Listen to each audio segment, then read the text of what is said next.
You are watching Influence Media, PSI TV, the Netflix of biz brands. My guest today is Karlton Meadows. He's fondly known as FitGrams. He's the founder of QFit, a fitness and wellness program.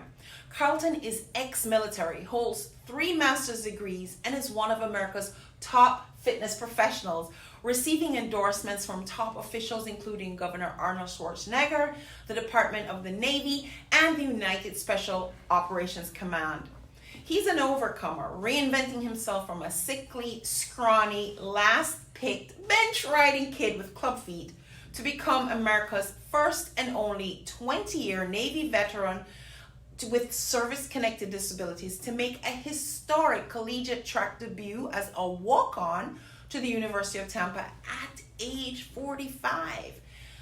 So he reinvented himself again as a corporate fitness expert for Johnson & Johnson, New York Life, MetLife, Bristol Myers Squibb, and he's also served with Costco and Georgia Pacific. With all this in his background, Karlton is a sought-after trainer to affluent men, usually 40 plus, who are shamed and frustrated with their bod, and they want to burn some fat, build some muscle, boost hormones without starving and spending hours in the gym. Karlton, thank you for being my guest today. It is a privilege, Trudy. Thanks for having me. Awesome. So Karlton, fitness clients usually have a goal, and when they seek a coach, what would be an optimal course to achieving fitness? What would be an optimal approach? I think that's a great question because there's a difference between optimal and otherwise. And so to see success, they have to have a plan and then a strategy to execute the plan, and usually someone to help them execute the plan in the most intelligent way. And I think the how and the who in this case are both important. Okay, so right now, men's health has come to the front and center, and good time too, because it's been about the women and it will be about the women, but I think there's been a resurgence of a focus on men, especially men's health, and in particular mental health. So there's a general acceptance of fitness as a physiological health strategy. Karlton, would you say there's any fitness impact to mental health? Yes, I like to say sci-fi, as in the S, the short for psychology, and the phi for physiology, because there are physiological benefits, as you said. The psychological is an improvement in our self-confidence. We release the body's feel-good hormones. We have a body that's prepared to go to sleep, so we can impact our sleep, and that trickles into everything else. Our mental clarity, or mental acuity. And so the more we move the body, the better it is for the brain.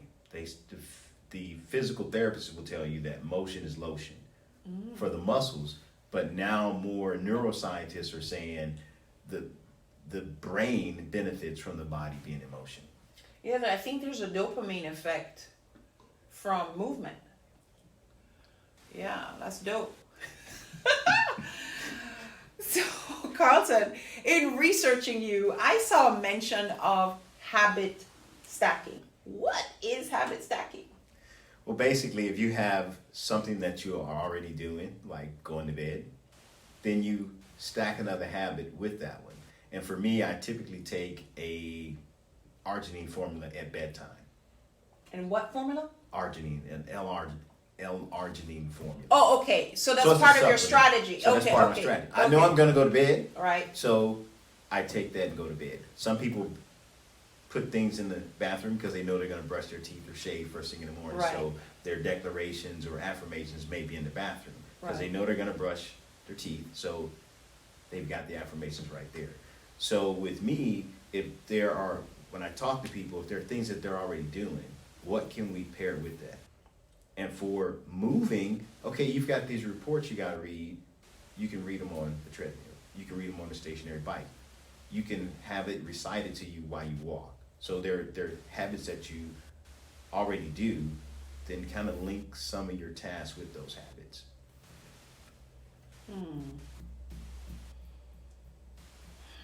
So for me, I don't have time to say sit and read a book, but when I listen to the on the treadmill, is that an example of habit stacking? Correct. Okay. And would it be also like if I wasn't drinking water, or I was drinking some water but I needed to drink more water, is it habit stacking to add more water?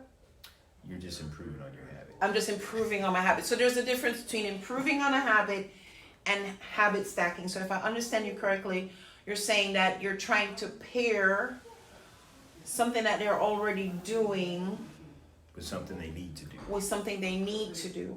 Okay, so then what I've done is I'm going to do my devotion, my Bible devotion. And what I've done is I have married that with being on a treadmill. So I tend to listen to my audio Bible on the treadmill, and that helps me to go use a treadmill because I'm not going to miss listening to my Bible. Is that an example of habit? Okay, so I got habit stacking. Got it. Now, Fit Grams. I see you're a grandfather, and most men your age, well, I know you're 45 plus. You want to say your age, or is that still a secret? I'll be 53 in less than 30 days. All right, so you're a grandfather, but most men your age, Karlton, have a dad bod. You do not have a dad bod. And I've even seen that many ex-military, once they're out of the military, they completely lose their physique, right? But you're here at 53, and now at 46, you won a U.S. track and field silver medal. What's your secret? You're 53. I mean, what has kept you going? What are you doing? I think having to figure out what to do to be athletically attractive was a lifelong journey. So reinventing myself from that kid who couldn't get picked. I mean, typically half-court basketball is 3-on-3. If I was there as a sixth person, they play 3-on-2. Or the people who knew me said, y'all can have them, we'll play 4-on-2. Because with him on your team, we probably going to win. So I did research and I found out what would work for me, and I gave my body time to recover. So I found out what worked. I gave my body time to recover, and I was specific about what I was training for. So there's just general fitness that I'll get up and keep moving, walk the dog, whatever. But when I have an event, I'm going to be very particular in the exercises I do to prepare for that event, and then nothing else. And I think taking into consideration what we do, if you have a job in construction, if you have a job in stocking, you're moving, you're exerting effort all day. Mm-hmm. And then you want to try and go work out. And you want to work out 6 days a week. Your body never gets to recover. So for me, I've always felt like, and this is just me speaking, nobody has to hold my opinion. I've always felt like the gym was a manufactured experience to recreate what used to happen in our real life. So what you're saying is that people who have an active life because that's their job, they're already very active. Do they not need the gym, or do they need a different program? They just need to factor in how much time their body needs to recover. Okay. So they may have only worked out twice a week, in the manufactured setting. And I like how you put that. It is created and artificial. If you're tilling ground and moving cattle, or you're engaged doing already a lot of the movements that they do in the gym. A squat's basically sitting down and getting up. So it's really a recreation of movements, lifting boxes and all that kind of stuff. So it's really, to me, a manufactured experience, because we have all these jobs sitting in chairs in air-conditioned rooms. So we have to. So like my husband's a building contractor. You're saying that since he's already moving, maybe he only needs 2 days a week of specifics, like he's trying to get a specific type of experience. Correct. In the gym. And when you say events, are you doing competitions or races, or what do you mean by events? Yes, that is what has helped me stay in shape, because in the military I was always pursuing the 300 points. That's what got me into helping other people, because they saw what I was doing. They said, you need to help your shipmates. I said, it's a full-time job tracing 300 points for myself. And so they highly encouraged and strongly recommended, because they couldn't give me a direct order until I got the hint. Okay. And then I found fulfillment in helping other people actually meet or exceed the standards of the military, so that they could keep their career. I don't think those standards are the same anymore. I think they've softened them since. There's an epidemic of obesity in all branches of the service. Wow, it's And not like it used to be, for sure. No. And even if they did manage to get fit as soon as they come out, so this dad bod experience. So it seems like you're specifically targeting men. I'm sure you have women in your profile of clients, but you're targeting men. So what role? You talked a little bit about that psychology. How is that a part of QFit? QFit's your program. That's the name of your program. So just tell us a little bit about QFit and speaking to the men in particular. Men tend to want to go at it alone. They think, well, I was the captain of the football team in high school or college and I did this. And what they don't realize is there was a team that helped you. You had a coach, you had a trainer. When you go into college, you have a strength and conditioning program. They don't see that as really taking orders. They're just kind of going through the movements. They're checking the boxes. And that's great because the people over them know exactly what they should be doing, when they should hit these benchmarks, when to change their program. But when they're 30 or 40, the body they have now is not the same body they had then. So if they take the same program and try to put this current body through it, they're not going to get the same results. So it's looking at where you are, where you want to get to, and how can we do that effectively and efficiently and safely. And within the time frames of their lives, because some men are so busy, is it possible to have a comprehensive fitness program on a busy schedule? Yes, I say 90 minutes a week. 90 minutes a week? 90 minutes a week. You give me 2 45-minute slots. If you want to spread it out because you like consistency, we can do 3 30-minute slots. And it gives the body time to recover in between those sessions. So you don't think they need more than 3 times a week? No.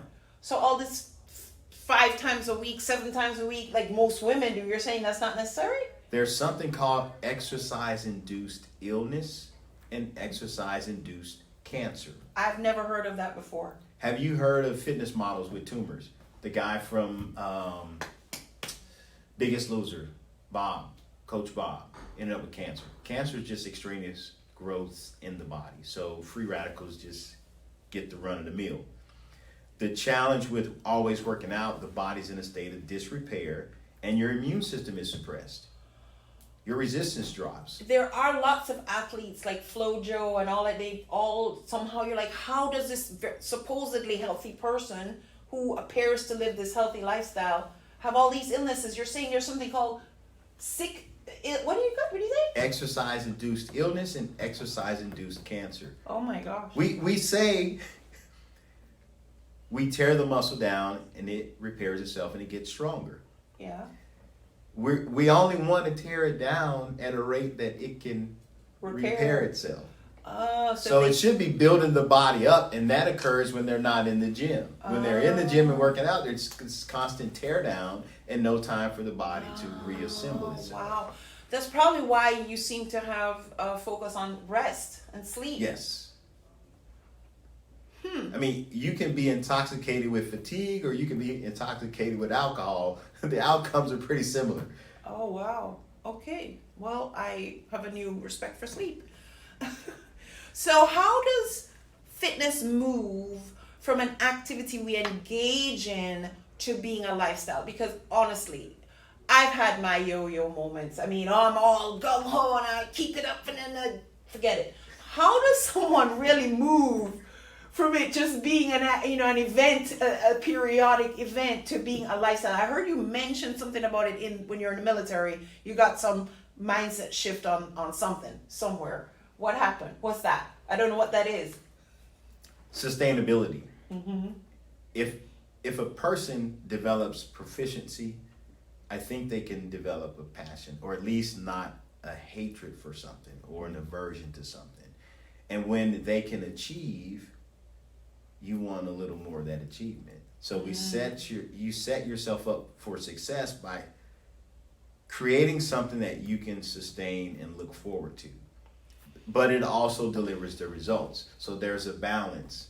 And when we look at lifestyle, I don't have a restricted diet. I think when they were translating, the budget got short. Because in Shakespeare in English, who cometh, who saith, do you seeth, who dieth, not who diet. But I think diet is dieth without an H. Because the first three letters are D-I-E. And most people who are dieting feel like they died, or at least wish they were dying because they can't have what they want. So get what you want in a reasonable amount early enough in the day so that your body can burn it off. And reasonable. Like, I typically eat dessert first. They say, we'd be in these boardrooms and they'd say, he's the sweets before you eat guy. So when I finish the reasonable dessert, and the more expensive it is, the smaller the portion. I eat that, and as soon as I finish the last fork full of that dessert, I'm going right into my meal. Broccoli, chicken, whatever it is. But when we do it the opposite, the last thing we have on our tongue is something sweet. And we want some more of that. So if the last thing on your tongue is, turmeric or cayenne pepper or whatever, you're content. You had your sweet already. That's a boss strategy right there. That's a top secret. You just gave That's away. a truly secret. Now you got it. Well, that's fantastic. I am going to try that one. So it's just how you live. I mean, it's not restriction. It's not I'm in this hostage situation and I can't wait to get free. Right. Make reasonable decisions. Inspect the outcome. And decisions, not choices. Adjustments. Yeah. Decisions, not choices. 'Cause Choices is pick one. We have cut ourselves off from any other outcome when we decide Right? that this is what we're going to do. Fantastic. So, all right. So you have QFit. You're the founder of QFit. If someone watching this wants to connect with you, to have you as a fitness coach, give us a sneak peek of what that experience would look like. First thing I do is do a consultation, get information on what their current situation is. The fitness level isn't the most important. What's most important to me is, do you have any physiological challenges? Have there been nagging or chronic injuries, pains, discomforts? Because that's an indication of something. So I don't want to try to build performance on top of dysfunction. Let's get the body in a balanced state. It's going to be dynamic, but at least we know the flexibility is there. We can move you toward improving your endurance. And then once I know what those parameters are as far as physiological constraints, if they have knee problems, neck problems, back problems, we're going to address those and build a program around it that doesn't aggravate, but it supports those joints. And then we just intelligently move them forward. So when they work out, I watch every rep of every set, because as they get tired, they deviate from the proper form. Yeah. So that's where QFit comes from, cueing the proper technique. So visual cues, verbal cues, tactile cues, I'll touch, like, we should feel the muscle here. And they're like, wow, I've been doing this all this time and I didn't know that was supposed to engage. Yes. So what happens? They get the results they were pursuing because we're engaging the muscles that perform that exercise instead of compensating with other muscle groups that shouldn't be involved. Have you ever had to, a client come to you and they want a goal that is unrealistic based on maybe their knee issues, or, they want to be Arnold Schwarzenegger in 3 weeks? Have you ever had to correct anybody on those kind of expectations? I wouldn't say correct. Just give them an opportunity to visualize what they want, and then give themselves the time it takes to get there. Because I don't care what your favorite dessert is. If we just give you the raw ingredients, oh, you like German chocolate cake, sit down, here's a stick of butter, here's some eggs, and here comes a vanilla extract, you got to drink this stuff, they're like, But even if we mix it all together and put it in the oven, we take it out 15 minutes earlier, do you want it? Yeah. No, we have to let it go through the proper process, the entire process. And the body, there's a science behind fitness. Exercise science, exercise physiology, kinesiology. So that means it should be observable, predictable, and repeatable. So it's typically math to me. So I'm like, okay, how do you want your body to look and function? Okay, it's going to take us about 6 months or 18 months or 3. This is what we can get done in 3 months. But because they experience small successes along the way, They stick with it. they stick with it. They're like, oh, I didn't know this was going to happen. Oh, I sleep better. Oh, yeah, my clothes fit better, this, that, and the third. It's always setting them up for success because those small successes will ultimately get to that huge victory. I remember at the gym, there was this one girl, she was doing these leg lifts, and I said to her, what do you think you're working?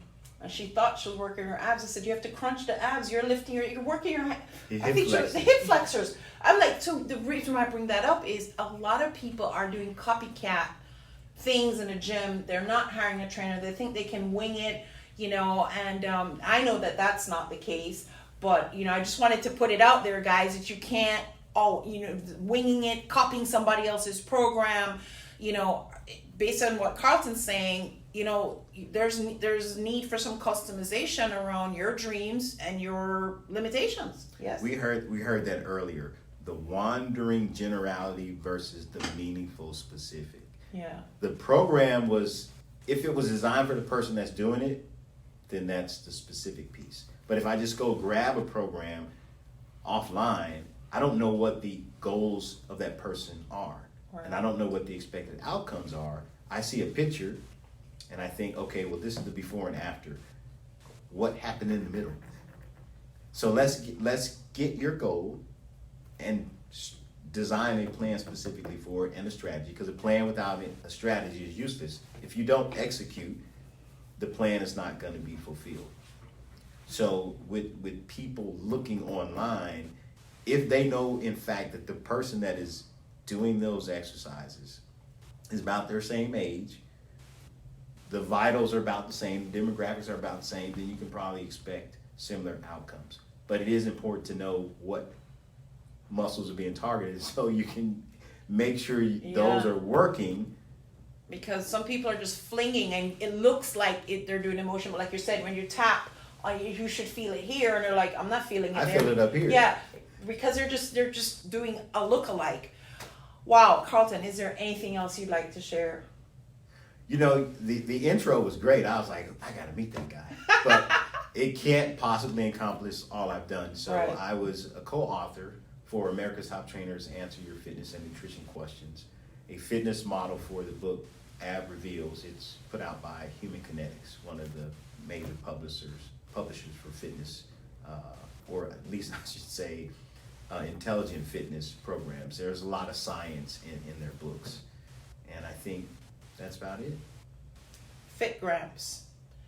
So I couldn't wait to have some grandkids. I was waiting. Right, but I think that by the time people get to our age, it's like it is what it is, and but there really is the possibility of maintaining that muscle mass and maintaining that flexibility and that functionality as we age. Yes.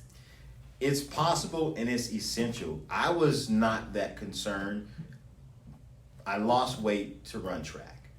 Specificity is a different training, so I'm not going to carry around a lot of mass. And when I stopped training for track, I didn't do anything. And some of the people who met me previously, they were kind of afraid to ask if I was sick because of the difference.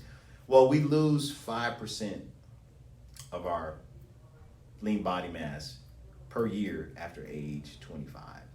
It jumps to over 10% after age 50. Now it's got my attention because I wasn't concerned about how I look because I know what to do. But now that I realize, although the body may look the same height and weight, the composition is still different. I have less lean mass, which means I'm carrying more fat to make up for it, lowering the metabolism, lowering my mental clarity because I'm not moving. So I'm going to address that. I give myself about 6 months, and I will be a little heavier. I would have never guessed because, like I said, so you mentioned that my husband has worn the same waist 34 pants since high school, still does. But you're right, his body looks significantly different, even though he's the same height, wears the same size pants, weighs the same. But he used to have muscles out to here. It's been replaced with a little bit of softening. So you're right. So when we get to a certain age, naturally our body just does some different things, which means we have to do what? We have to exercise. We have to listen to our body and respond appropriately. And it's great because when you see what I'm talking about illustrated in your own home, I don't make these things up. It's not just my opinion. It's like you said, a person can choose to have my opinion or not. Mm-hmm. But when things are true, when they are factual, they speak for themselves. And if it's speaking to us, then it's our responsibility to respond accordingly. There you have it, guys. Karlton Meadows, QFit. If you want to connect with Karlton, he hangs out at LinkedIn. So linkedin.com/in/Gold Meadows. It will be in the credits. So look out for that as well. Karlton Meadows. Thank you so much for being my guest today.